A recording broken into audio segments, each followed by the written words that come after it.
quand la tristesse arrive, je sais tu es là, toujours près de moi.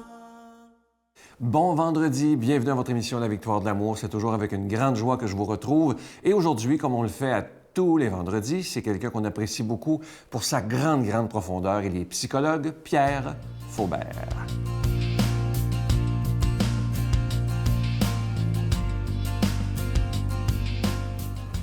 Bonjour et c'est un plaisir de vous retrouver.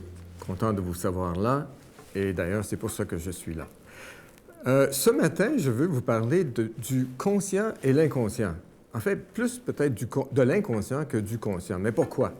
Parce que l'inconscient, je dis toujours conscient, mais c'est l'inconscient. L'inconscient, c'est, on va dire, le grand oublié. Le grand oublié, bien, c'est normal, c'est inconscient. On ne peut pas être conscient de ce qui est inconscient, sinon ça ne serait plus l'inconscient, n'est-ce pas? Mais l'inconscient joue un rôle immense dans nos vies. Vous savez, la fameuse image du iceberg avec le 10 le 90 bien, c'est pas juste une image, c'est pas un cliché, c'est vraiment la réalité. Et c'est pas la petite pointe de l'iceberg qui va faire en sorte que l'iceberg va se diriger quelque part, c'est la masse, hein? Ce sont les courants, c'est la masse dans les courants.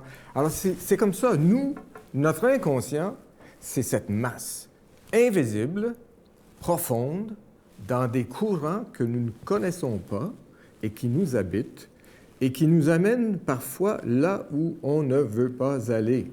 Hein? Ça me fait penser à une phrase de Jésus qui dit à Pierre, à un moment donné, « Et tu ne sauras où tu iras. Hein? » D'ailleurs, c'est la même phrase qu'on dit à Abraham, hein? « Quitte ton pays, puis tu t'en vas. » Et c'est ça. Alors, mais l'inconscient peut nous jouer des tours si on ne s'en occupe pas, si on n'essaie pas, en tout cas, de le visiter. Parce que, vous savez, il y a des personnes qui viennent me rencontrer et ce sont des habitudes, ce sont je dirais, des répétitions qui font souffrir. Et ils se demandent, mais pourquoi? Mais c'est parce qu'il y a storé dans cette immense voûte, parfois c'est une voûte, hein? Les portes sont fermées, je reviendrai sur les portes à une autre émission, et finalement, ça a un impact sur nous. Et inconsciemment, on dit, on reprend des décisions. En fait, les décisions sont conscientes, mais ce sont les motivations qui sont brouillées. Ce qui arrive, c'est que dans l'inconscient, il y a surtout quoi? Des souvenirs émotionnels. Pas des souvenirs intellectuels. Ce n'est pas ce que j'ai appris à l'école en algèbre ou en histoire-géographie qui est storé ou stocké dans mon inconscient. Ce qui est dans mon inconscient, c'est ce que j'ai vécu d'émotionnel. Et d'ailleurs, il y en a qui vont parler de préconscient, c'est-à-dire même avant que je sois conscient de ma conscience, eh bien, j'ai vécu des choses qui sont habitées, qui se sont réfugiées dans mon inconscient et qui jouent un rôle déterminant dans ma vie. J'aime pas dire que c'est l'inconscient qui mène ma vie, mais c'est l'inconscient qui influence ma vie. La décision, elle est toujours consciente. Si quelqu'un vous dit « c'est une décision inconsciente », c'est pas correct. La décision est consciente. Je prends une décision. Sinon, ça n'est pas une décision, c'est une impulsion. Et je fais un passage à l'acte d'une impulsion. Et ça, c'est pas nécessairement un acte conscient. Hein? On peut en prendre conscience par la suite. Mais ce qui arrive, c'est qu'il y a des mouvements profonds en nous qui agissent et c'est important d'aller les rencontrer et on verra dans une prochaine émission. Notre Père qui es aux cieux, que ton nom soit sanctifié, que ton règne vienne, que ta volonté soit faite sur la terre comme au ciel. Donne-nous aujourd'hui notre pain de ce jour. Pardonne-nous nos offenses comme nous pardonnons à ceux qui nous ont offensés. Ne nous laisse pas entrer en tentation, mais délivre-nous du mal, car c'est à toi qu'appartient le règne, la puissance et la gloire, pour les siècles des siècles. Amen. Mon Père, je m'abandonne à toi. Fais de moi ce qu'il te plaira. Quoi que tu fasses de moi, je te remercie.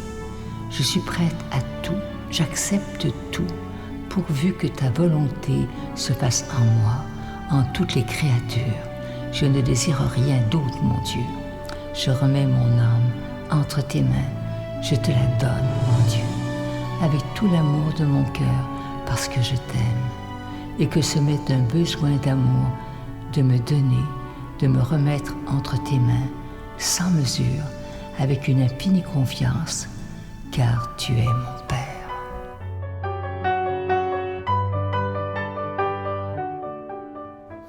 Comme vous le savez, le mois de mars, c'est le mois du carême. Alors, comme à chaque année, il n'y aura pas de cadeau du mois. Et moi, je me permets de vous demander un don tout à fait spécial en ce carême 2017. Vous savez que le plus beau cadeau qu'on peut vous offrir depuis 22 ans, ça fait 22 ans maintenant, c'est des émissions quotidiennes, 7 jours par semaine, sur l'ensemble du réseau TVA. Et imaginez, les émissions sont diffusées à la télé, évidemment, dans tout le Canada, une partie des États-Unis, Saint-Pierre-et-Miquelon. Et grâce à Internet et Facebook, bien, les émissions sont maintenant planétaire. C'est absolument extraordinaire. Lorsqu'on regarde dans Saint-Marc ce que Jésus nous dit, et lorsqu'il dit « Allez de par toutes les nations, annoncer la bonne nouvelle », quoi de mieux que ces grandes technologies qui nous permettent de rejoindre des centaines de milliers de personnes. Alors, moi, je vous tends la main aujourd'hui en vous disant merci de tout cœur, au nom de Jésus et au nom de toute l'équipe de la Victoire de l'amour, pour votre don spécial du carême, parce qu'il n'y a pas de cadeau du mois. Ne nous laissez pas tomber. Je l'espère, je vous donne l'adresse. La Victoire de l'amour, casier postal 120, succursale Boucherville à Boucherville, le J4B 5E6, je vous la redonne. La Victoire de l'amour, casier postal 120, succursale Boucherville à Boucherville, le J4B 5E6. Également par téléphone, par carte de crédit du lundi au vendredi de 8h30 à 16h30 dans le 514-523-4433, 523-4433 ou sans frais le 1-888-811-9291, 1-888-811-9291 et aussi sur notre site Internet, le www.lavictoiredelamour.org. Merci de tout cœur de donner des mains à la Providence en ce carême 2017 et merci aussi de votre prière.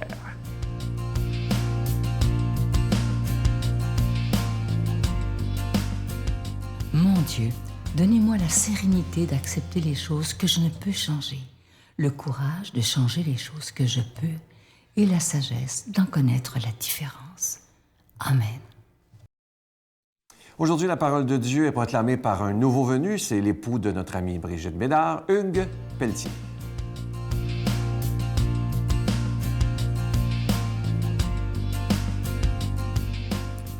Bonjour.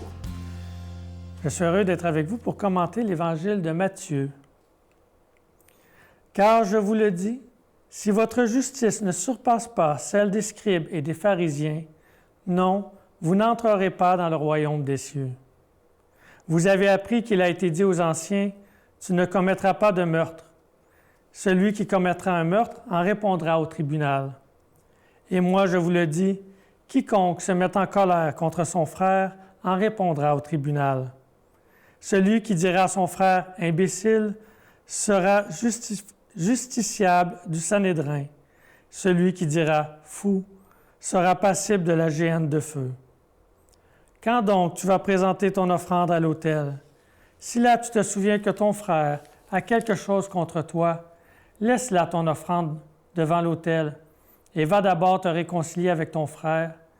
Viens alors présenter ton offrande.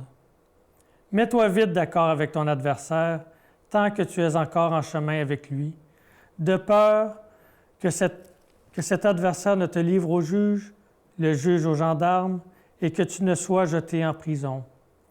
En vérité, je te le déclare, tu n'en sortiras pas tant que tu n'auras pas payé jusqu'au dernier centime. Acclamons la parole de Dieu. J'aimerais faire ressortir trois idées de cet évangile. D'abord, Dieu est amour. Dieu ne sait qu'aimer. Mais dans l'Ancien Testament, on y voit que Dieu est amour et vérité, quand amour et vérité se rencontrent. J'ai déjà entendu quelqu'un dire « Oui, tu peux faire ce que tu veux, Dieu va te pardonner. » C'est vrai. J'entre un soir dans ma maison et mon grand a fait un party la veille et tout est en désordre et tout est cassé.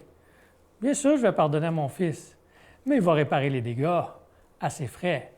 Et ça va être très pédagogique, probablement qu'il ne leur fera plus.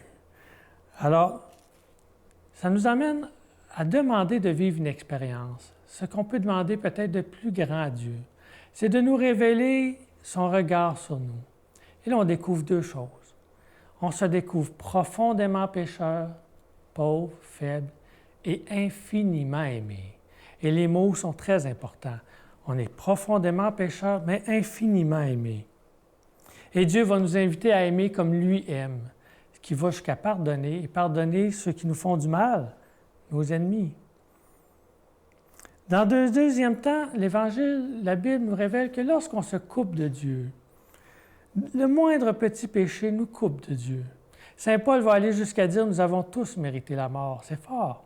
Ça veut dire que lorsqu'on se coupe de Dieu, on fait comme on pense, on se prend pour Dieu. Et ça nous amène les conséquences, mais Dieu ne nous punit pas. Dieu fait juste se retirer et on va vivre les conséquences, mais c'est très pédagogique. Qu'est-ce que Dieu veut? Il veut la conversion du cœur. Il veut qu'on retourne à lui et qu'on voit les autres comme nos frères et sœurs. Ce qui nous emmène, parce que dans l'Ancien Testament, c'était œil pour œil, dent pour dent, c'était déjà une bonne justice. Arrache pas les deux yeux si tu en arraches un, juste un. Œil pour œil, dent pour dent. Jésus va nous inviter à aller plus loin. Ça n'enlève pas la conséquence humaine. Moi, je pense au film La Dernière Marche. Cette dame qui accompagne ce tueur jusqu'à la peine de mort.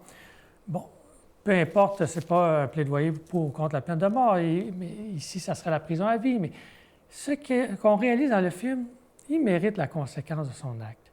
Mais elle lui pardonne. Elle fait le cheminement avec lui comme une mère. Et une mère, on peut-tu lui vouloir d'aimer son fils jusqu'au bout, quoi qu'il ait fait? Mais lorsqu'arrive la peine, les gens, on ne peut pas leur en vouloir non plus. Il a violé, il a tué leur fille. Mais non content de voir qu'il subit la peine humaine, lui lance des insultes. Va en enfer, puisses-tu payer pour toujours? Et lui lance à elle aussi, sans comprendre qu'elle est comme une mère pour lui. Ce que le Seigneur nous fait comprendre, c'est humainement, il faut qu'il y ait des conséquences. Il ne faut pas laisser tout le monde faire n'importe quoi. On se ferait manger la laine sur le dos, comme on dit. Mais le Seigneur nous dit, maintenant qu'il y a sa conséquence, es-tu prêt à pardonner? À voir en lui, parce que moi je l'aime, dit Dieu, moi je veux le sauver, je veux l'avoir avec moi.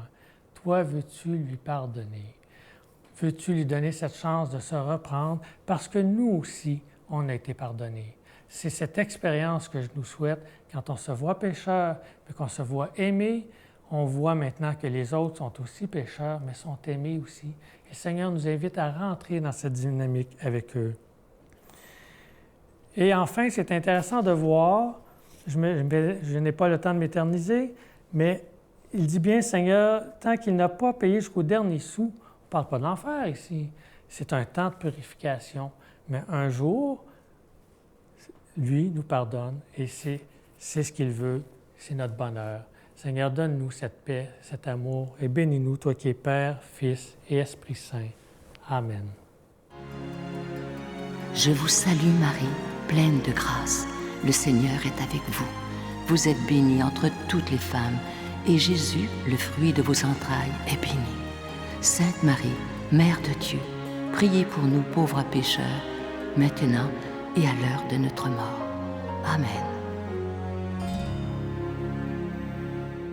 Ne manquez pas l'émission de dimanche, ça va être des beaux moments. Imaginez, on va célébrer ensemble les 60 ans de vie religieuse de Sœur Angèle.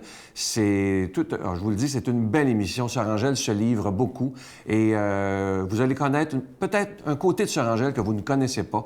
Et moi, ça a été une grande, grande joie de faire cette entrevue. Alors ne manquez pas ça, des très, très beaux moments avec l'unique Sœur Angèle, 60 ans de vie religieuse. C'est quelque chose, là, de nos jours. Oh boy! Alors, n'oubliez pas, dimanche 5h30 et 12h30, je vous souhaite la plus belle des journées et j'ai déjà hâte de vous retrouver demain. Bye! Mais je me dis, la guerre, pour moi, ça a été une force. Ah oui? Oui. Parce que quand tu souffres beaucoup, quand tu es jeune, écoute, je suis née en même temps que la guerre, il faut se le dire, et puis quand tu voyais tous ces Allemands rentrer, puis toute cette affaire, ça tirait de partout, ça mourait partout, on marchait par-dessus les morts, Jésus, Marie,